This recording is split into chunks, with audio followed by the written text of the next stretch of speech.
جون. السلام عليكم شيخي. اهلا وسهلا بك. وعليكم شكرا السلام. لك هيك على الفرصة مرة تانية الصراحة. بعد إذنك إذا بتسمح لي بس قول شيء على مشان المسيحية اللي مثلي بالكومنتات أو شيء. في فكرة إنه لما أنا أغلط بحضرتك أو بأي شيء، إنه شو الشيء الناوي أعمله أنا، يعني شو مفكر حالي عم بعمل. إنه ما بفهم هالموضوع الصراحة. هذا احترامك لحالك أولا، يعني كيف تقدر تحكي هيك حكي مع حدا ما غلط بحقك؟ صراحة بستغرب كتير و... وشكرا لحضرتك شيخ. كيف تقصد يعني جون؟ ما فهمت. لا قصدي يا شيخ انه لما انا مسيحي خلينا نقول، بيجي والله بالتعليقات بغلط على حضرتك او على النبي او هيك، طب انا يعني شو مفكر حالي عم بعمل؟ شو استفدت يعني؟ هل هذا الشيء صح؟ يعني ما بعرف الصراحة كيف. مجرد غل وخلاص. فشكرا لطولة بالك شيخ. الحقيقة كان بدي بس إذا تسمح لي اعلق على شيء حكيته حضرتك من شوي اذا ممكن. تفضل. شيخ، على موضوع انه اللي تخضع المرأة للرجل كما للرب، اذا بعد اذنك. شيخ، هي الآية أو المقطع مثل ما قلت حضرتك برسالة بولس لأفسس الإصحاح 5 من الآية، بيقري من الآية 21 ل 27. شيخ، بنشوف إنه تفتح حضرتك الآيات من 21 بيقول أول شيء ليخضع بعضكم لبعض بمخافة المسيح. يعني أنا كرجل لازم أخضع لمرتي ومرتي تخضع لي، يعني نخضع لبعض، بمعنى إنه بس تعليق بسيط معلش. عفوا آسف. تمام. ماذا قال؟ ليخضعوا ايش؟ ليخضع بعضكم لبعض بمخافة المسيح. ليش ما قال كما للرب؟ شفت؟ المشكلة مش في الخضوع بس، أنا النص عن المرأة: أيها النساء اخضعن لرجالكم كما للرب. ليش على المرأة بس بالذات قال كما للرب؟ أما في النصوص الأخرى اخضعوا لبعضكم بعضا، ماشي، ما عندناش مشكلة، يلا نخضع لبعضنا بعض، بس ما قالش اخضعوا كما للرب. كما هنا المصيبة، هنا في كما للرب. كما تفيد المماثلة، زي خضوعك للرب تخلي المرأة هذه تخضع لزوجها زي ما أنت تخضع، أو زي ما أنت تخضعي للرب بالضبط، نفس الشيء. من الآخر عبادة، من الآخر عبادة. فهمت وين الإشكال يا جون؟ شيخي، الخضوع ما يعني الإطاعة؟ حبيبي أنا ما أتكلمش عن الخضوع، أتكلم عن كلمة كما. لا، هي الخضوع ليس الطاعة، الشرط. عندنا مثلا في الإسلام الطاعة بالمعروف، الطاعة في المعروف، ولا يوجد طاعة في المعصية. أكيد. أنت لا، ما في أكيد. أنت في دينك ما فيش استثناء للمعصية، هذه في الإسلام فقط. حين قال النبي صلى الله عليه وسلم: لا طاعة لمخلوق في معصية الخالق، هذا في الإسلام فقط. الطاعة بصفة عامة في المعروف، أما في دينك ما فيش استثناء أن هي في المعصية. شيخ، بعد إذنك إذا بتسمح لي بس إذا بنكمل إنه اخضعنا لأزواجكن كما عفوا آسف لك. ليخضع بعضكم لبعض بمخافة المسيح. أيتها النساء اخضعن لأزواجكم كما تخضعن للرب. تمام. لأن الرجل رأس المرأة كما أن المسيح رأس الكنيسة. فهو شوف برضه مرة ثانية كما، شفت كما يعني بيعتبر الرجل وبعدين يقول لك كما. طب هي يعني ما دام عشان الرجل فتكون المرأة هي له كما للرب يعني. طب الشيخ، ما بتصور إنه لا بولس ولا حدا فهم الموضوع إنه تخضع بمعنى العبادة. أنا يا عزيزي، أنا ليس لي علاقة بفهم أحد، أنا لي علاقة بالنص. النص يقول: أيها النساء اخضعن لرجالكن كما للرب. السؤال: اخضعن لرجالكن كما للرب، يعني اخضعي لرجلك كخضوعك للرب، صح ولا مش صح؟ ولا أنا فهمي غلط؟ أكيد. تمام. هي لما تخضع للرب عبادة ولا كتكريم فقط؟ كعبادة للرب. خلاص، والنص يقول اخضعي لرجلك كما خضوعك للرب، فإذا صار عبادة. شيخ، إذا كانت عبادة ما الأولى كان يقول اعبدي زوجك كما تعبد ما الرب هو مثلا؟ مش محتاج، ليس بالضرورة أن يقول اعبدي، ما دام النص واضح. تمام. يعني أنا لما أقول لك مثلا اخضع لي كما تخضع لربك، أنت هذه صحيح. صح ولا لا؟ أنا مش محتاج أقول لك اعبدني، لما أنا أقول لك بس اخضع لي كما تخضع لربك، أنت تفهم مباشرة أن يعني تعال اعبدني. فالنص لما يقول اخضعي لزوجك في كتابك أيها النساء اخضعن كما للرب، خلاص الأمر واضح. صحيح.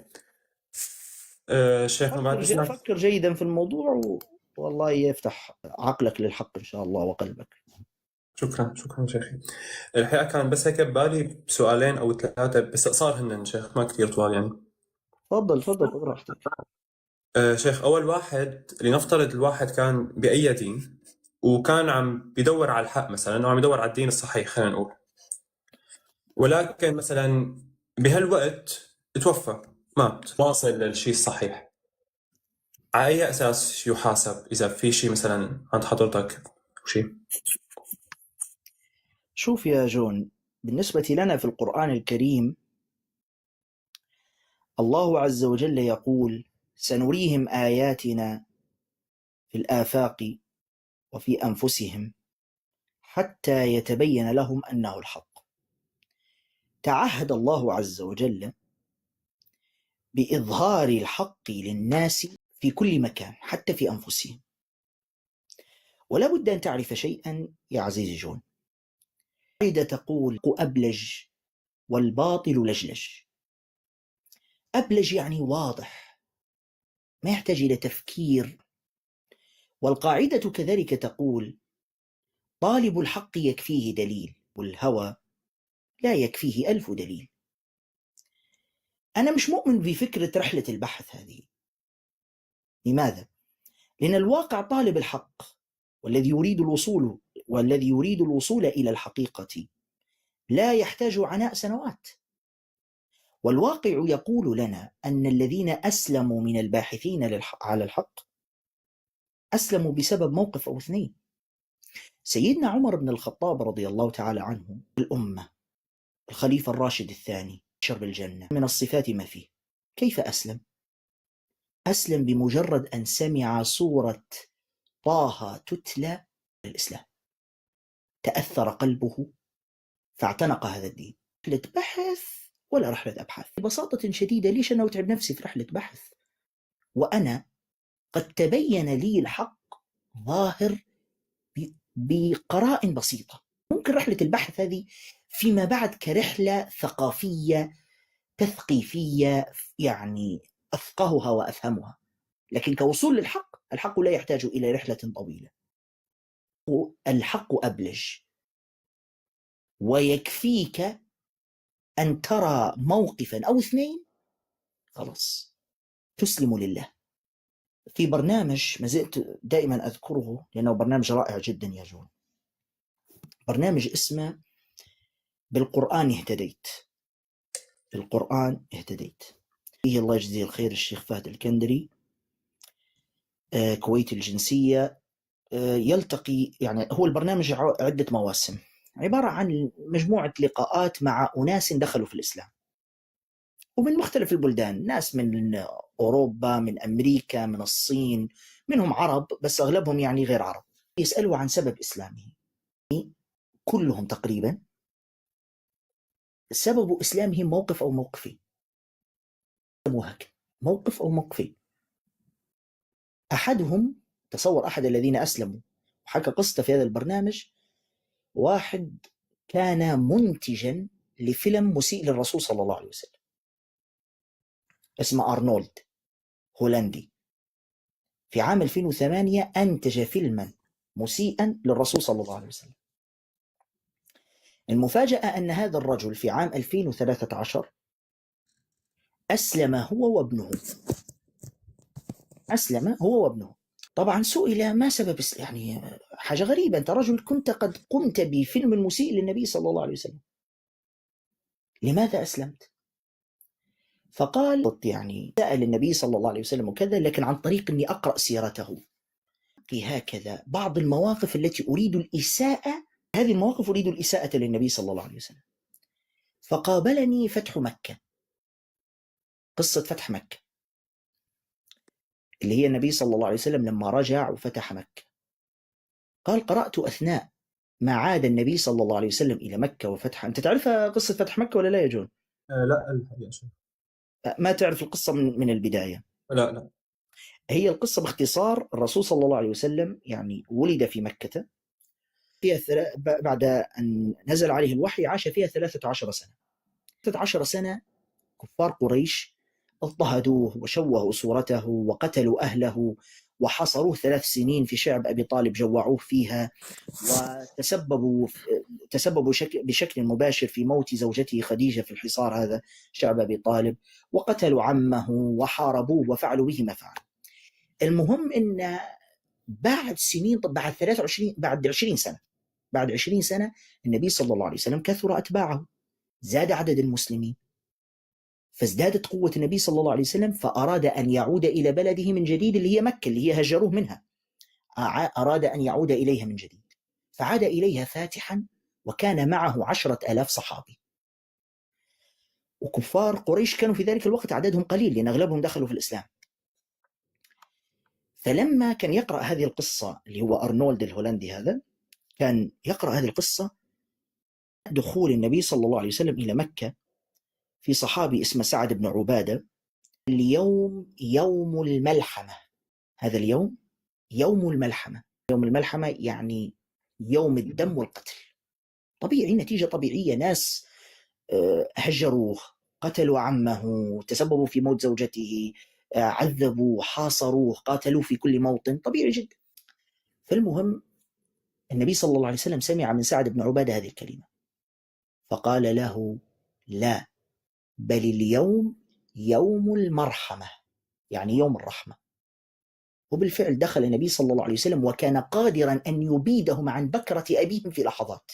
دخل وكان يقول كلمته الشهيرة: من دخل داره فهو آمن، دار أبي سفيان فهو آمن، دار يعني بيت، ومن دخل المسجد الحرام فهو آمن، قى سلاحه فهو آمن، صار يعطيهم الأمان. وبالفعل هم يعرفون النبي صلى الله عليه وسلم يقول كلمة لا يعود فيها، فكلهم ألقوا سلاحهم وخلاص سلموا أنفسهم مباشرة، وما صارش أي نوع يعني قتال خفيف جدا اللي صار، يعني مواجهة لا تذكر أصلا. النبي صلى الله عليه وسلم صار يؤمنهم. حتى في رواية أخرى وإن كانت ضعيفة بس تؤيد هذه الرواية الصحيحة، قال: حين جمع كفار قريش وقال لهم: ما تظنون أني فاعل بكم؟ قالوا: أخ كريم ابن أخ كريم. قال: ما أقول لكم إلا ما قال يوسف لإخوته: لا تثريب عليكم اليوم، اذهبوا فأنتم الطلقاء. لما قرأ هذا أرنولد الهولندي اللي كان مسيء للنبي صلى الله عليه وسلم في فيلم أنتجه، يحكي قصته هو بنفسه، قال: هذا الموقف لا يمكن أن يصدر إلا عن نبي، مستحيل إنسان عادي حدث له ما حدث للنبي صلى الله عليه وسلم أن يعفو عنهم هذا العفو. فهذا العفو لا يكون إلا عن طريق شخص يوحى إليه، شخص يريد إنقاذ الناس من الشرك إلى التوحيد، فقدم حق نفسه، تنازل عن حق نفسه. ما فيش مشكلة، أنا متنازل عن حق نفسي، المهم أن أكون سببا في إنقاذ هؤلاء من الشرك وإدخالهم في دائرة التوحيد.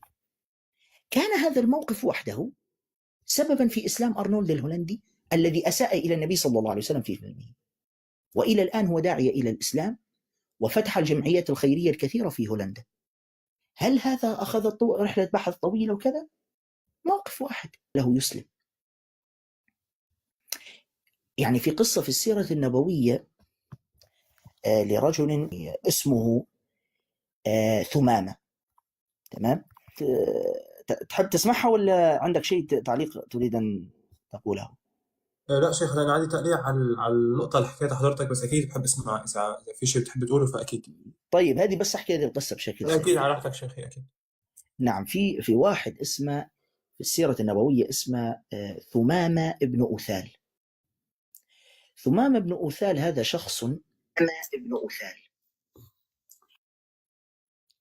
ثمامة ابن أثال هذا شخص يعني كان سيدا في قومه، بدأ النبي صلى الله عليه وسلم جدا. في يوم من الأيام أن يدخل إلى المدينة المنورة ويقتل النبي صلى الله عليه وسلم. طبعا موقف جريء جدا، كيف تدخل إلى المدينة المنورة والنبي صلى الله عليه وسلم بجانبه أصحابه وأحبابه الذين يفدونه بروحه وكذا؟ كان موقفا يعني بمعنى الكلمة موقف انتحاري. لكن لشدة بغضه للنبي صلى الله عليه وسلم أقدم على هذا الفعل، وبالفعل توجه مدينة المنورة بسيفه مشهرا سيفه وأراد قتل النبي صلى الله عليه وسلم، إلا أنه وقع في أيدي الصحابة فمسكوه ووقع أسيرا في أيدي الصحابة وربطوه في المسجد النبوي حتى يأتي النبي صلى الله عليه وسلم. جاء النبي صلى الله عليه وسلم يسأل ثمامة، قال له: ما عندك يا ثمامة؟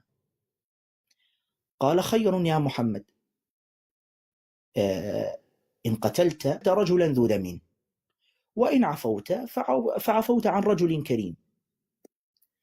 فالتفت النبي صلى الله عليه وسلم إلى أصحابه وقال: أطعموا ثمامة إليه في اليوم الثاني، ونسأله نفس السؤال: ما عندك يا ثمامة؟ وأجابه ذات الإجابة، وعاد ثم بعد ذلك قال: أطعموا ثمامة. وكانوا يأتونه باللبن والأكل وكانوا يطعمونه، لأن نحن عندنا الأسير في الإسلام لا نضعه في غوانتنامو ولا بوغريب ولا صدنايا، نحن لا نضع الأسير هناك، نحن الأسير عندنا في سورة الإنسان: ويطعمون الطعام على حبه مسكينا ويتيما وأسيرا.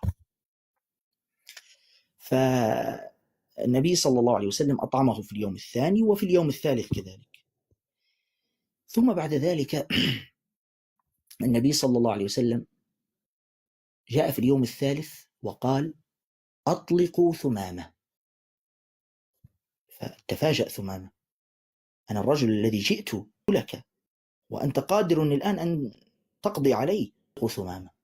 وبالفعل أطلقوا سراحه، فذهب ثمامة خطوات بعد المدينة المنورة، وإذ به وجد مكانا فيه ماء، وضأ وضوء الصلاة وعاد إلى النبي صلى الله عليه وسلم وقال له: يا رسول الله، كان وجهك أبغض الوجوه إلي، والآن وجهك أحب الوجوه إلي، وكانت بلدك أبغض البلدان إلي، بلدك أحب البلدان إلي.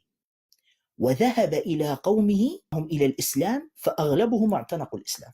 قصة مشهورة، قصة ثمامة بن أثال رضي الله عنه وقصة إسلامه. فاللي وصلنا لهذا كله يا جون أن طالب الحق يعني يكفيه دليل، وطالب الهوى لا يكفيه 1000 دليل. تفضل إذا تحب تعلق. الحقيقة شيخي بعتذر بس بختلف معك شوي بهالنقطة الصراحة. شيخ بشوف الحقيقة إنه الموضوع أكيد فينا نتفق إنه هو ما موضوع بسيط، الموضوع بشكل عام موضوع جدا مهم يعني. نعم. فالحقيقة أنا بشوف إنه لازم يكون الموضوع مبني على أساس قوي، لأنه اليوم إذا مثلا من دليل أو هيك، فأول شيء الحقيقة ممكن يكون الواحد هو بدينه أساسا ما كتير متعمق أو قريان. اسمح لي أقول شيخي شغلة، إنه أنا عمري 20 سنة، أنا برا سوريا ماني بسوريا، بس أنا عشت يعني صار لي 6 شهور تقريبا طالع من سوريا، فأنا كل حياتي أنا كتير بالكنيسة وقريان عشرات الكتب اللاهوتية، يعني بس إنجيل أو هيك. فإنه ماشي الحال يعني ما كانت بيقولوا. فشيخ الموضوع ما هو بسيط، يعني الموضوع بده تفكير كتير، لأنه أول شيء في ارتباطات عاطفية طبيعي. اليوم لما الواحد بأي دين بيكون عايش أغلب حياته، فبيكون في عنده جزء من عاطفته مربوطة بشيء صعب يطلع منه فورا. تفضل شيخ. أنا متفق معك أن في روابط عاطفية، لكن الحق والحق يحتاج إلى تضحيات. أكيد شيخ، 1,000,000% أكيد. بالضبط. ولكن أنا الذي أنصحك به يا عزيزي جون أن تستمر في البحث، وأن تخلص النية لله عز وجل في البحث. عز وجل سيظهر لك الحق قبل أن يأخذك إليه بإذن الله تعالى، وأسأله سبحانه وتعالى أن لا يأخذك إليه إلا وأنت موحدا مسلم. شكرا شيخ، شكرا. بعد إذنك ممكن سؤال تاني؟ تفضل. سألت حضرتك امبارح بس كان آخر البث وحضرتك كان في صلاة أو شيء، فما كنت ما قادر.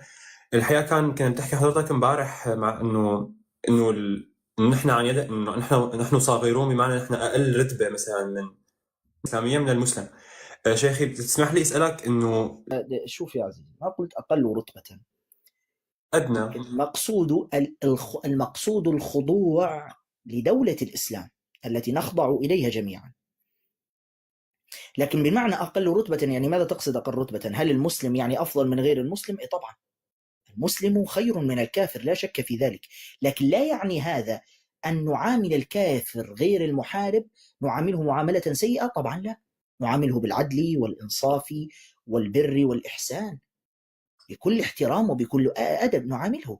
زي ما أنت تكون عايش في دولة مثلا، في كل دول العالم الآن المواطن له حقوق أعلى من المقيم، هذه ما يختلف عليها أحد. حقوق المواطنة أو المواطن أعلى، يعني عند الدوائر الحكومية المواطن أفضل من المقيم الأجنبي، لكن مع ذلك تلك الدول تجدها تعامل الأجنبي معاملة حسنة، ما فيش مشكلة، حقوق المواطن أكثر، لكن مع ذلك نعاملك معاملة حسنة.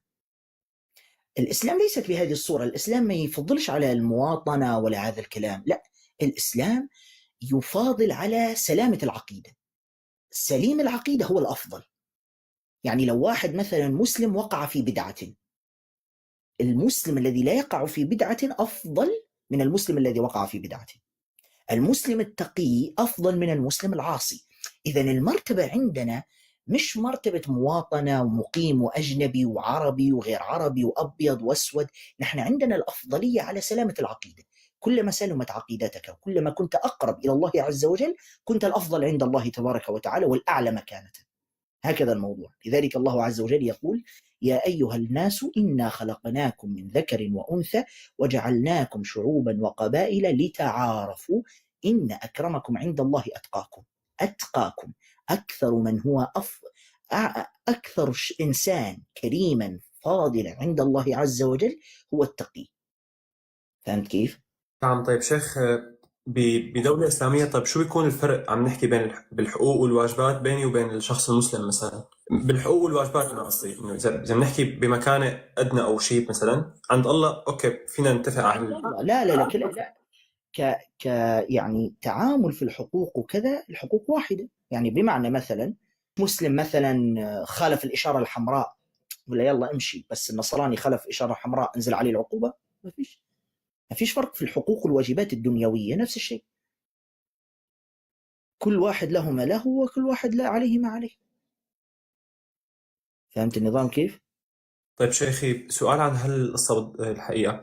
طب لنفترض انه طيب هل بيكون مثلا الكنيسة عادي يكون فيها صليب من فوق مثلا او الجراس تندق وهيك، ولا بيكون في قصص انه لا لانه هي أصلا الكنائس هذه كلها لم تبنى إلا بعد الفتوحات الإسلامية، الكنائس هذه كلها أساسا لم تبنى إلا، أنت تظن يعني قبل الفتح الإسلامي كان في هذه الكنائس؟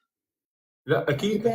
أنت معناتها عايش في العسل، لأن اللي كانوا مسيطرين قبل الفتوحات الإسلامية هم المذاهب المناهضة للأرثوذكسية. يعني مثلا في مصر على سبيل المثال، في مصر كان بابا الكنيسة الأرثوذكسية كان مطرودا، وكان اللي مستلم البابوية والحكم هو المقوقس، والمقوقس مذهبه خلقدوني، وانت تعرف هذا الموضوع جيدا، نعم. يعني يعني مناهض للعقيدة الأرثوذكسية غير الخلقدونية، فبالتالي كانوا يضطهدون الأرثوذكس ويعذبونهم، فبالتالي هذه الكنائس أصلا كلها بنيت بعد الفتح الإسلامي.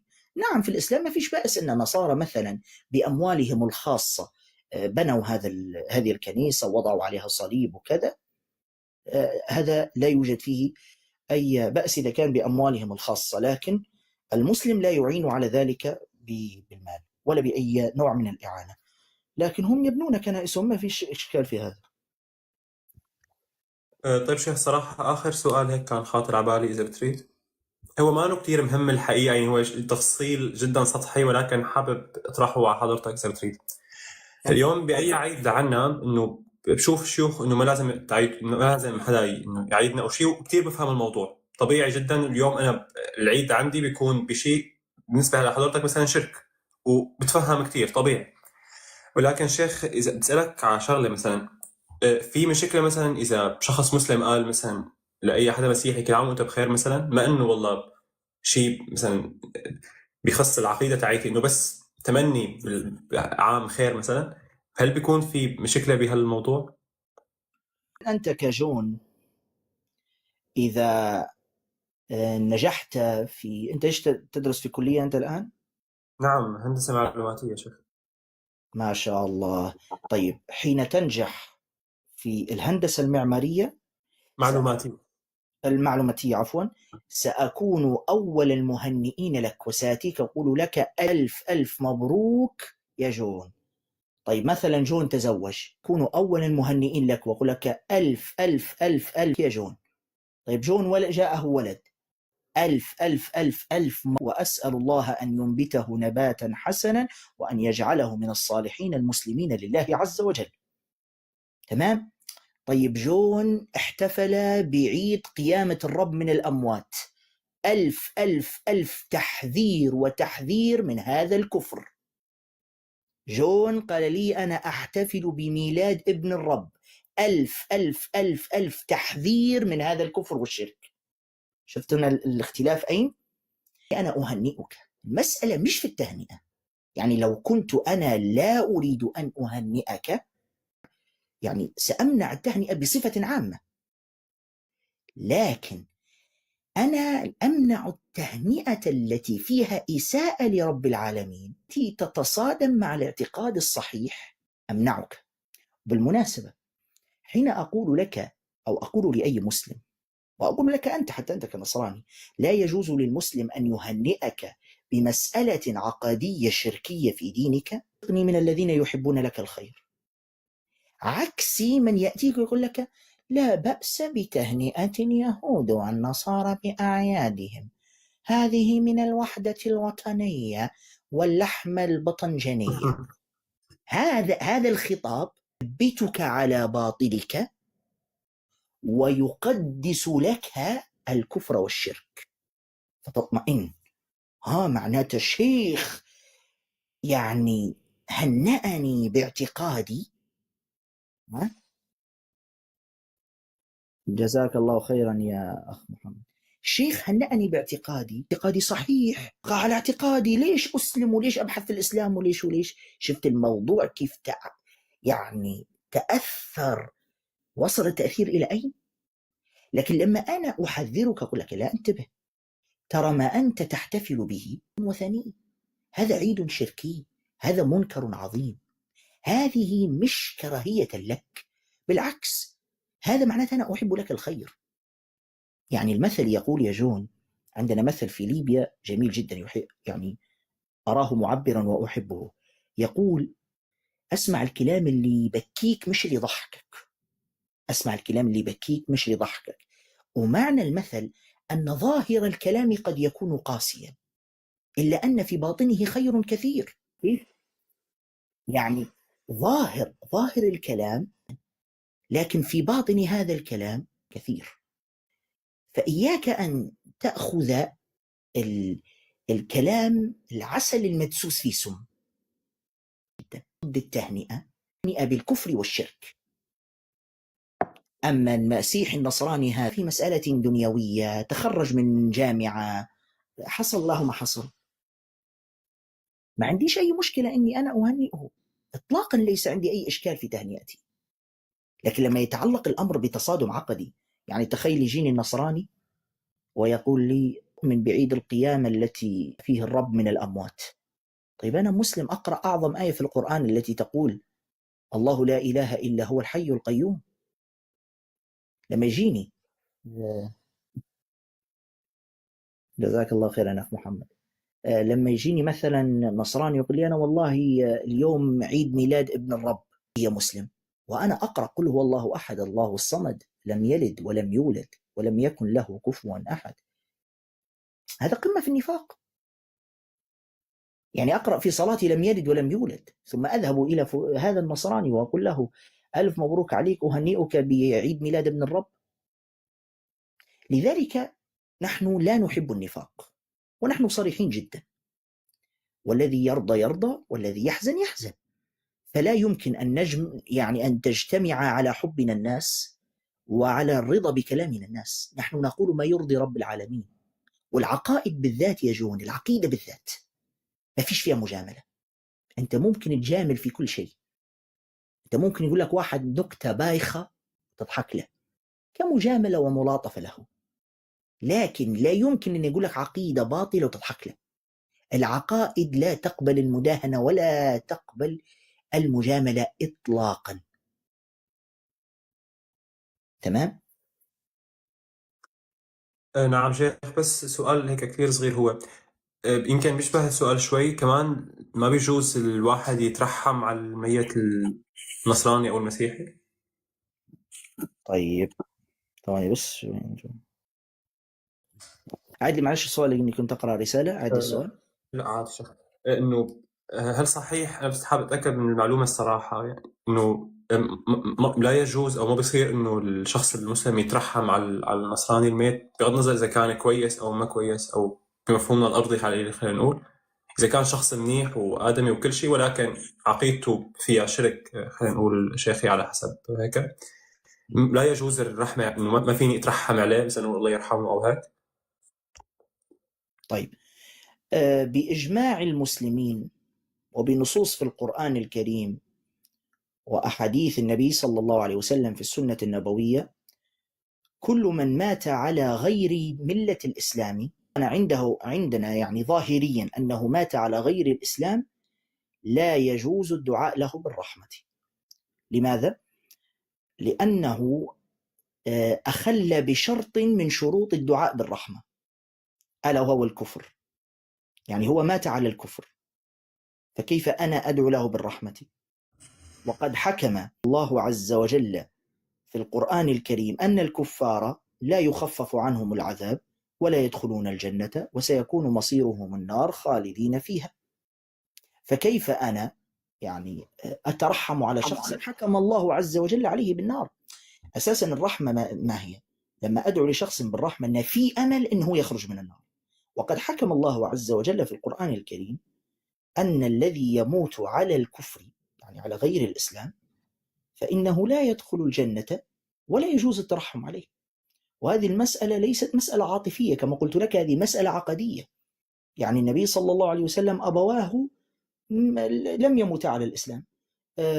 نوح عليه السلام ابنه مات على الكفر، عليه السلام أبوه مات على الكفر، النبي صلى الله عليه وسلم عمه مات على الكفر، ولم يترحم أحد منهم على هؤلاء.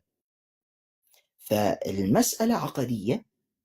من مات على غير عقيدة الإسلام لا يدعى له بالرحمة. مات على غير دين الإسلام، يعني هو يموت على دين غير الإسلام ويطلب الرحمة من الإسلام، حتى لا يستقيم هذا عقله. بالمناسبة نفس الاعتقاد عند الأرثوذكس والكنائس الأخرى يعني. لا الحقيقة شيخ، نحن يعني فيني أقول الله يرحم أي حدا مثلا، إنه إذا مسلم أو شيء عادي ما في مشكلة. طيب يعني أنا لو مت تصلون علي في الكنيسة؟ لا هلا شيخ، نصلي على حدا بالكنيسة شيء، وقول الله يرحمه شيء ثاني. هلا وأنت أكيد أنا تصلوا. طيب لحظة، أنت تصلوا عليه ميت بهدف ماذا؟ الدعاء له، صح؟ صحيح، مشان بعدين يدفن مقبرة مسيحية. هذه السنة نزلوا امشي، قال لك كتابك بل تكونوا في سكوت، امشي. شو اسمه، نعيد يا أستاذ جون. ماذا قلت؟ المسلم حين يموت في الكنيسة، أنتم في الصلاة على الميت في الكنيسة تدعون له، صح ولا لا؟ بالكنيسة أنا بالضبط. فرفضكم للصلاة على ميت في الكنيسة غير نصراني، رفضكم للصلاة. مش عارف الصوت واضح ولا يقطع؟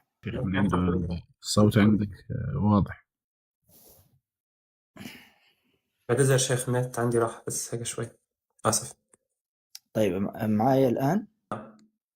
طيب، فكما قلت لك الكنيسة، هذا الله يرحم، هذه منك أنت يعني، من حضرتك مشكور عليها، يعني عاطفة جميلة. لكن ما فيش حد في الكنيسة خطبة كنسية يدعو بالرحمة على غير النصرانية. مش بولس عندك في كتابك يقول به وحده الخلاص؟ هل يوجد خلاص لغير المؤمن بالكنيسة؟ بولس نفسه قال بمحل ثاني: ما لم يكن له شريعة فحسب ضميره يدان. بالضبط. يعني أنت تقصد، يعني تريد أن تقول كان إن واصله لا يعني إذا ما كان الواحد واصله عم بحكي بإيماننا نحن المسيح بالطريقة الصحيحة، فعلى حسب ضميره يدان. يعني كيف على حسب ضميره؟ كيف على حسب ضميره؟ اليوم هيك قال بولس. ما معنى يعني حسب ضميره؟ ما معنى؟ على حسب الفطرة اللي الله حطها فينا يدان. يعني لو أنا كويس خلاص، أعمالي طيبة وأخلاقي طيبة، تمام، وأنا بالنصرانية، أدخل للملكوت؟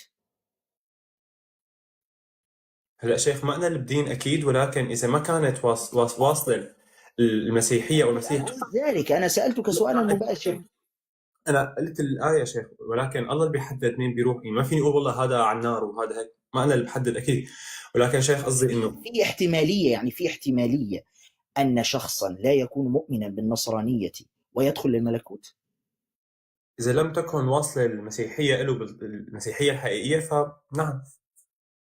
هذا حتى نحن عندنا في الإسلام، عندنا أهل الفترة وحكم أهل الفترة الذين لم يصلهم الإسلام وعجزوا عن معرفة الإسلام وكذا، هؤلاء لا يدخلون النار بل يختبرون يوم القيامة. ما أسألك عن هذا الصنف، أنا أسألك عني أنا، مثل زي أنا مثلا، أنا مت ولم مؤمن بالنصرانية ولست مؤمنا بها، أكون في الملكوت؟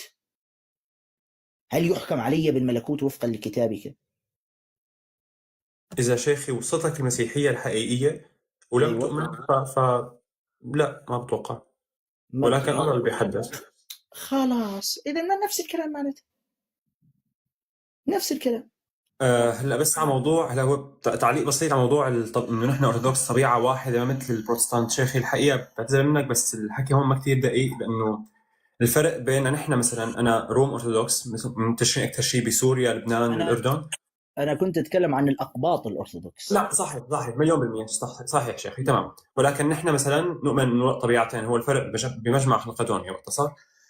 شيخي وبدي احكي على آية جابها بتوقع الشاب يمكن بيتر، انه ما يدخل الفم ينجس. هو هذا ما بتنقال على موضوع المرأة او شيء، ممكن نستشهده موضوع مثلا الخنزير. ليش اليهود ما بياكلوا الخنزير ولكن نحن ما عندنا مشكلة ممكن فيه؟ هذا تمام. قد يكون ممكن، لكن في موضوع المرأة ما لهش علاقة طبعا. نعم أنا أريد أن ولكن أسألك أنت والله يا جون، إيش رأيك أنت في كتابك لما يصف المرأة الحائض بأنها نجسة؟ سفر نعم شيخ، اللويين إذا بتسمح لي أنا حابب رد على الآيات اللي حضرتك جبتهم كلهم إذا بتريد، إذا ممكن. بتاع الحائض. الحائض وعلى تاعت إنه تصمت بالكنيسة أو تغطي طب شعرها خلينا نبدأ بتاع الحائض الآن. نعم شكرا لك شيخ. هلا طيب بداية هي موجودة الآية أول شيء مثل ما قلت لحضرتك باللاويين بالعهد القديم، اللي هو أكيد من الله الآية كانت، ما إنه من الشعب. فصحيح هو كانت بوقتها المرأة الحائض يعني إنه نجسة خلينا نقول، وأي حدا بيلمسها صحيح. ولكن شيخ هي القصة مثلا نجسة من ناحية طقسية، يعني هي ما فينا بقى تشارك بالطقوس الكنسية بوقتها هي، يعني بالسيناغوج تبعهم بالمجمع تبعهم. مثل شيخ مثلا المرأة الحائض مثلا عند حضرتك مثلا ما بتصلي، انه عادي لانه يعني في عذر معين ما بيخليها تصلي. انا اسف ما قصدي تشبيه ولا قصدي اي شيء شيخ، ولكن لا عادي تفضل. لا فشيخ اسمح لي هنا كلامك خاطئ من عدة وأوجه. نعم اي شيء شيخ. لا ما فيش مشكلة، نعم. بالعكس ما فيش نعم. مشكلة. نعم. أولا كتابك حين وصف المرأة الحائض بأنها نجسة، نعم. كلمة نجسة في سفر اللويين الإصحاح 15 عن المرأة الحائض وردت يعني حوالي 15 أو 20 مرة. نجسة، كل ما تمسه نجس، إذا مسها زوجها ينجس، إذا فعلت كذا نجس. يعني المسألة مش متعلقة بعبادة. طب خلاص لو هي متعلقة بعبادة، سفر اللويين 15 يقول لو زوجها مسها ينجس. في عبادة هنا؟ هو كان يعتبر طب زوجها، النص يقول في سفر اللويين 15 إذا جلست على متاع ينجس. هذه عبادة؟ ايش دخل العبادة في الموضوع؟ صح ولا لا؟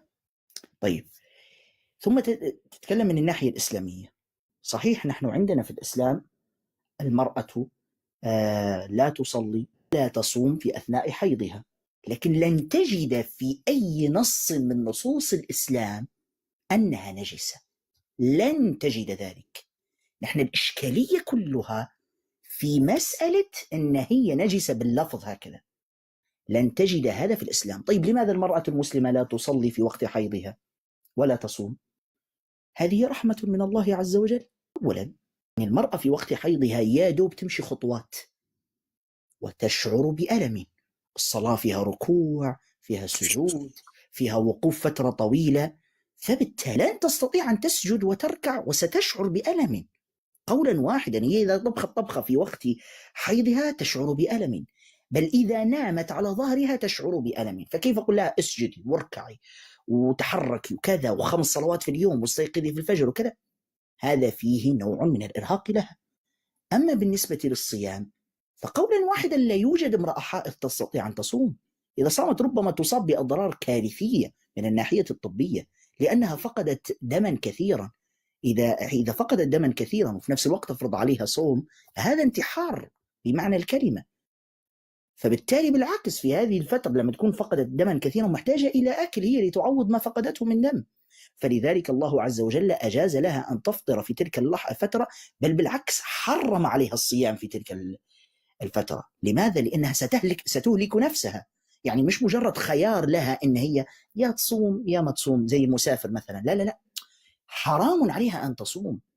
مع أنه الصيام ما لش علاقة يعني عبادة مثلا في مسجد ولا كذا، هو أكل وشرب، هو امتناع عن أكل وشرب، لكن كله حفاظا على صحتها، لأن الإسلام جاء للمحافظة على صحة الإنسان.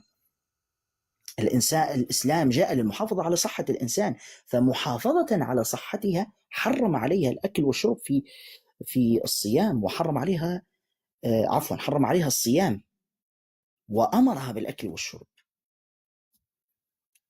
فهمت كيف؟ فيختلف الأمر تماما. أنا اعتراضي على لفظة نجسة، أنت تعرف، أعطيك المقابل في الإسلام. النبي صلى الله عليه وسلم ورد في الحديث الصحيح أنه كان يقرأ القرآن على حجر عائشة رضي الله عنها في فترة حيضها.